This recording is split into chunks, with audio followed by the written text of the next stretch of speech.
যত দোষ নন্দ ঘোষ। এখানে নন্দ ঘোষটাকে জানো? বাড়ির বউ। পৃথিবীর যে কোনো সমস্যাই কো আর সংসারের যে কোনোই সমস্যা, যে কোনো কারণ, যে কোনো কুট কাচালি, যে কোনো সমস্যা, সবকিছুর কারণে হইছে গিয়ে এই নন্দ ঘোষ।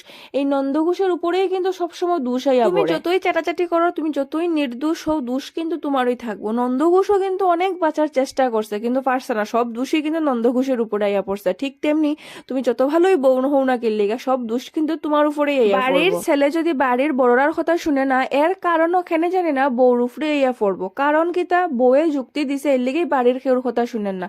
আরে তোমরার ছেলে কিতা ছোট আবুনি যে আমার যুক্তিতেই চলবো, তার কোনো নিজস্ব মতামত নাই? ছেলে যদি একটু সেভিংস করে তাইলেও প্রবলেম। আরে বউর যুক্তি পাইছে, এর লেগে তো টাকা খরচা করেন না, সব টাকা জমাইয়া রাখেন বউর যুক্তিতে। বাড়ির ছেলে যদি একটু বেশি বেশি টাকা খরচা করে তাতেও কিন্তু সমস্যা আছে। আরে বউর যুক্তি পাই এই হারে টাকাটি নষ্ট করতেছে। আমার ছেলে কত কষ্ট করে রুজি করিয়া আনে, আর বউটা একটা ফুটা সেভিংস জানে না, সবটি টাকা নষ্ট করতেছে। বাড়ির ছেলেরা কিন্তু সংসারের ঝামেলার মধ্যে তেমন একটা নাক গলায় না। বাড়ির কুটকাচালি হো আর যাই হো, ছেলেরা কিন্তু সচরাচর মাথা গলায় না।